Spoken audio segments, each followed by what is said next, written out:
This is Lisa from Mobile Tech Review, and today we're going to look at the Asus Zenbook Prime UX31A. Aha, but this is the touchscreen model, so basically just call it the UX31A Touch. I suspect that sooner or later they're all going to be touchscreen and they're going to do away with the non-touch models, but we'll see for now, who knows. Anyway, it seems in the United States that Best Buy pretty much has the exclusive on this model for right now. It'll probably be in other stores soon, but it's been available at Best Buy for a bit now, and for $1,100 you get everything that's good about a Zenbook Prime Plus. You get a 1080p HD, full HD touchscreen, and we're going to look at it now. So here it is, back in black, the Asus Zenbook Prime UX31A Touch Edition. Now, for those of you who want to know the model number, because Asus is not really doing a great job of differentiating this, here in this country right now, it's UX31A-BHI5T11. Remember that, write it down, BHI5T11. If we look at the lid here, it looks just like your basic Zenbook Prime, only, as I said, we have the black finish now. It looks very cool. This is still brushed aluminum, really solid, amazing, lovely construction, beautiful fit and finish. One thing about this black is, well, we've cleaned up the lid here, and happily, because this is all metal, you can just take a damp rag, even with a little bit of maybe a soft soap, hand soap on it, and clean this guy up, because look at the bottom, we haven't cleaned that as much. You can see probably there's already fingerprints starting to show. I'll just touch it right here, and I don't have particularly oily hands. Look at that. Ew. So that's the one drawback to the black finish.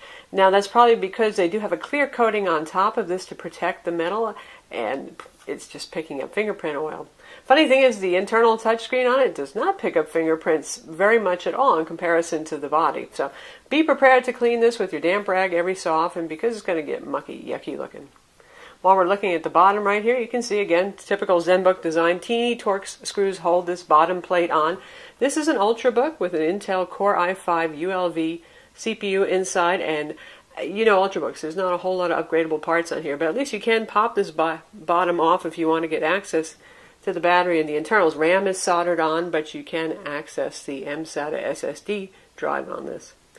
Air vents here on the bottom, nothing exceptional there. Speaker grill right here, speaker grill right here on that side. Kind of hard to see. Puts out a reasonable amount of audio, about what you would expect from a 13.3-inch notebook. Has Bang & Olufsen ICE audio, as do Asus's other Zenbook models. And how much does that do for sound? I don't know. I can't hear a whole lot of difference there myself, to tell you the truth. Here's that signature tapered design that they've been using for a while. Very, very thin at the front, a little bit thicker at the back, but still very skinny. Weighs 3 pounds, by the way. And here we have our headphone port. We have a little LED light that's flashing right now to let us know that the thing is asleep. So here's our HDMI port, our mini VGA port, and this comes with dongle adapters. Asus likes to give you little adapters in the box. USB 3.0 port with sleep and charge. That's our charging port right there to charge the laptop itself. And as if we turn it right here, you can see, again, really nice fit and finish, nicely machined edges, rounded off over here, rounded corners, so nothing sharp, doesn't hurt your hand like, say, the Acer Aspire S7 does it a bit. We look at this side, and we got another USB 3.0 port right here, a headphone jack, and a full-size SD card slot. Yay. Nothing much else to see right there. There's a little lip to make it easier, carved out so you can lift up the screen. And now here it is, obviously opened up, and you can see our beautiful full HD display right here. 1920 by 1080 pixels. Unlike the Zenbook Prime UX31A not touch, this is a gloss display. Touchscreens almost always these days are gloss displays, probably because, well, they're an awful lot easier to clean up when they're glossy.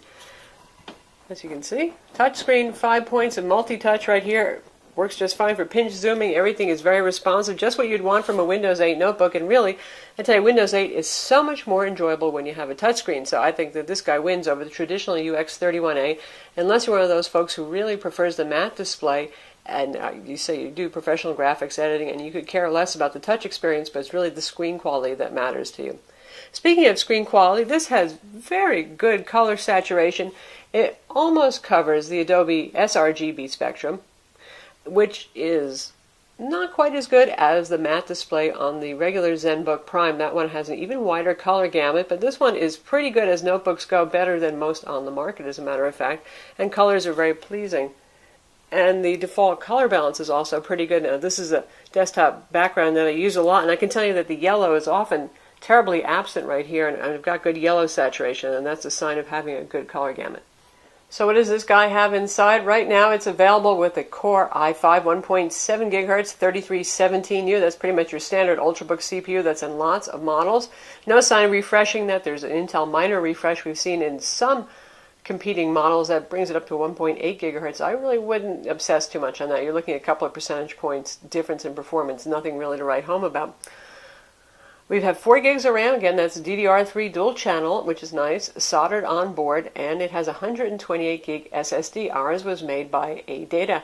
Good speed and performance from the SSD for reads and writes, so we're happy with that. It has Intel Wi-Fi 802.11bgn, and that's Centrino Advanced N6235. It's dual band, and it supports, therefore, Intel WiDi. Good times there for wireless display, so you don't have to use that mini HDMI, or rather micro HDMI port and plug this into your TV. You can just use the wireless display feature. Also has Bluetooth 4.0. There is no NFC on board. There's no GPS. You usually don't see a GPS in a laptop unless it happens to have a 3G or 4G module, which this doesn't. Right now this is only available with the Core i5 in the US. i7, maybe it'll come in the future. I don't know. But again, given how much more expensive the i7 ULV CPU usually is above the i5, it's not often worth the money, because often you're going to pay about $300 more.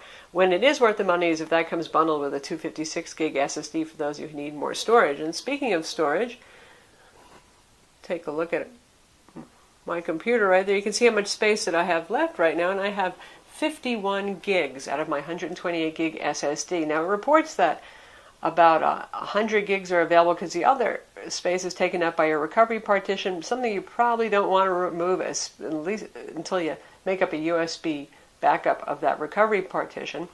But really, out of the box, I had more like 70 after Windows was installed and related applications and Asus bundled software. By the way, this is pretty clean. This is a near Microsoft signature level of cleanliness here, so you really don't have much bloatware on there. So that's not a whole lot of space to work with, so keep that in mind. You can, of course, put media on external USB hard drives on that SD card, since you got an SD card slot, to put your media and stuff on there. But I'm down to that much space after installing some pretty heavy stuff. I've got the full Adobe Photoshop CS6 installed on here, Office 2013, the whole package, including Access 2013, Outlook, Word, PowerPoint, Excel, all the goodies from that. And I have Civ 5 installed, and that takes up about 4 gigs of storage. So it's kind of a real-world scenario there, where a couple of heavy applications are going to put there, some light applications, they don't really take up much room, though. Now, Asus likes to give you a lot of stuff in the box when you get a Zenbook Prime. So first off, inside the very boring outer cardboard box, you get this fancy presentation box. That's become a fairly standard thing to do with Ultrabooks. And notice it says SandForce driven here for those of you who are really into which SSD you get from the old days of the Zenbook Prime when there was a little bit of a conundrum about getting a slower versus faster one. There's our sticker on the inner box, but I think it's safe to say they're pretty much going to be all fast SSDs. Asus has learned their lesson there with people having a little fit. So inside you get the usual Asus little brown pouch that holds your adapters, and this comes with 2 adapters in here, and this one's still wrapped in plastic. This is the USB Ethernet adapter, handy for you road warriors, business types who need wired Ethernet. And also in the box we get the mini VGA to full-size VGA for those of you who need to use older monitors or projectors that use VGA. And that does not use up a USB port. Again, there is a mini VGA port on the laptop.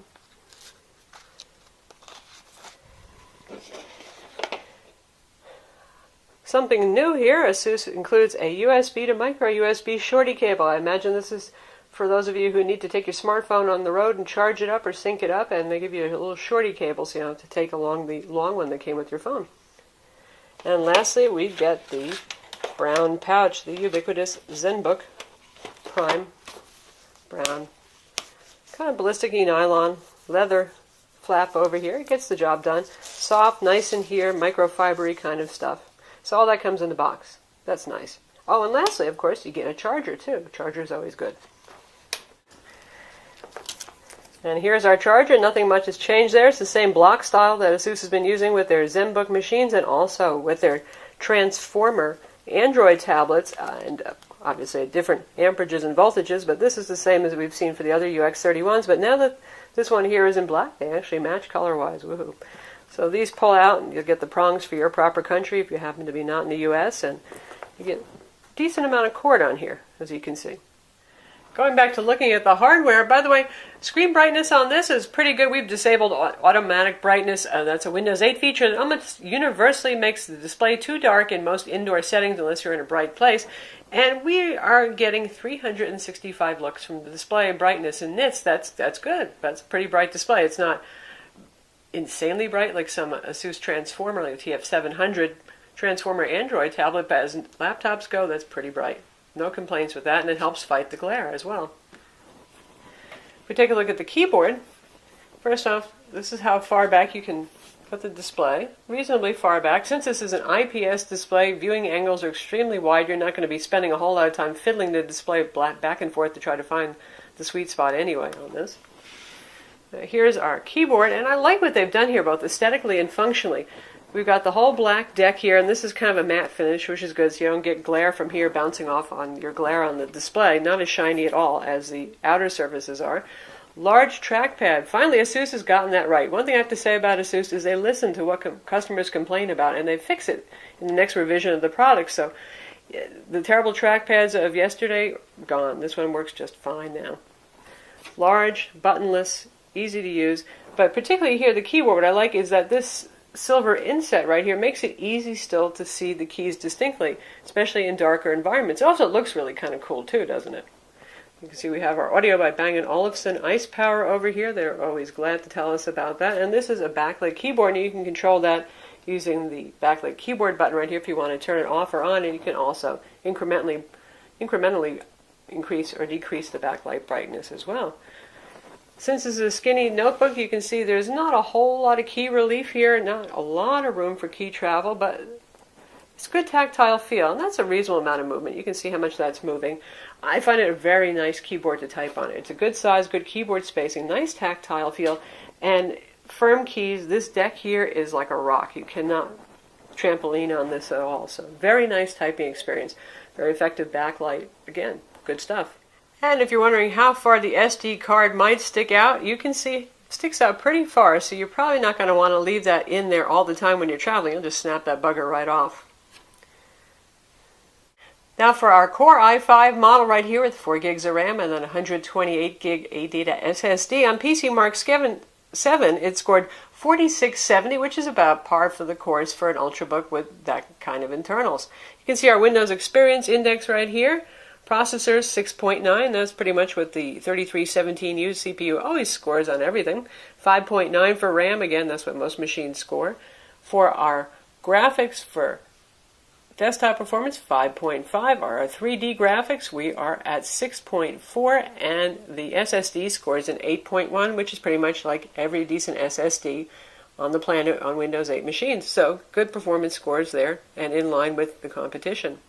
So how well can this handle applications like Visual Studio, Photoshop, and some HD video editing? Just fine. I still would like the most powerful machine possible if I was editing lots of HD video for a living, like say we actually do. But for those of you who just do it occasionally and casually, this is more than adequate. And we're going to open up a JPEG file that is over 4 megs in size, taken with a Sony digital SLR camera. And we're going to open it with Adobe Photoshop. So here we are inside Photoshop. Again, this came from our 16 megapixel Sony digital SLR camera, and we'll just do a couple of things to it. First, my favorite, auto contrast. And we are editing a copy on a card. If this was on the SSD, it would be even that much quicker, but it's actually going to slow things down a little bit. And we'll do a rotation. And here's our Asus on its side, and we'll do a filter, sharpen, unsharp mask.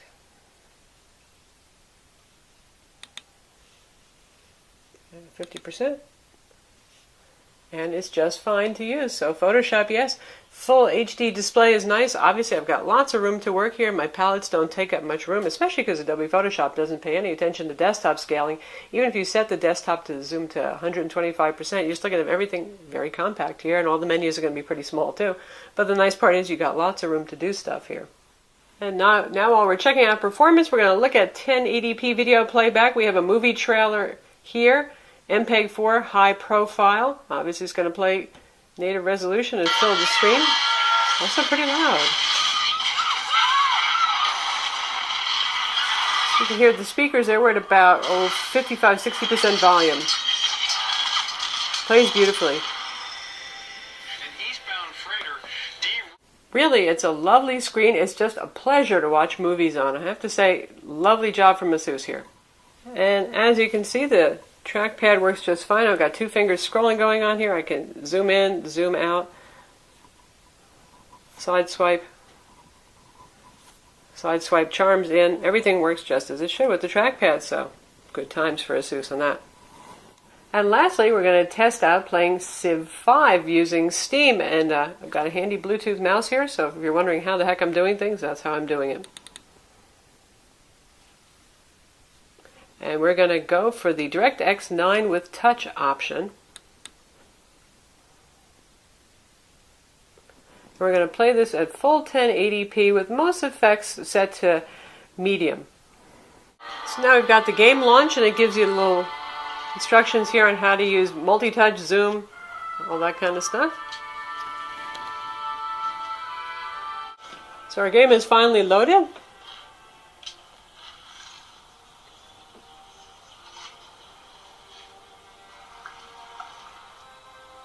And that's us, we're England.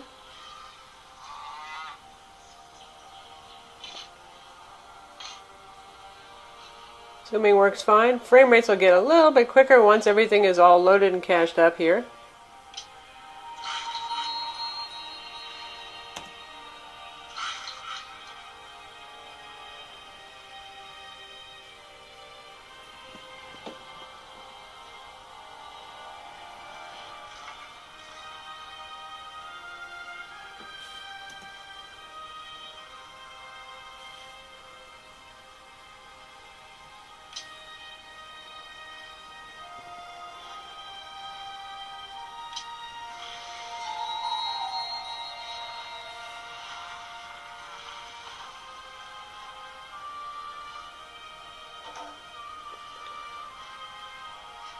So it's computing the other 5 countries' moves here.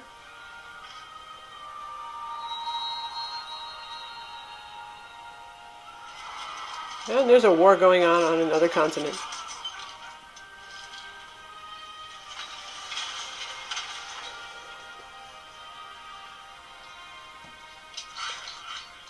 So it plays pretty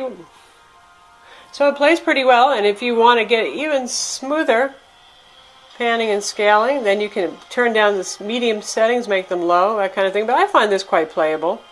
Works well. So pretty good for an Ultrabook to be able to play these kinds of games. You can play Skyrim at low settings, 1366 by 768 resolution, but you're not going to play something like Crysis 3 on this. This does not have dedicated graphics. This has the usual Intel HD 4000 integrated graphics. Now, Civ 5 is a pretty demanding game. We weren't playing it for long. With the fans kicked up a little bit, this has well-tuned fans. They're not obnoxiously loud, but you will hear them if you're playing something like, well, Civ 5, or you're doing HD video export, that kind of thing. And you can see we've got core temp running here to look at the core temperatures. 105 degrees centigrade is the maximum allowable. Of course, you never want to see anything close to that. And we're running pretty chill in here, having just exited the game. We are cooled down to 45, 44 degrees centigrade. It does not get hot to the touch anywhere. This area all stays cool on your keyboard deck. The underside certainly can get warm at times. Metal does transfer heat, but nothing burning hot, so that's good. Battery life has been a pleasant surprise. So far, Windows 8 laptops and convertibles and even tablets with touchscreens have not had very good battery life.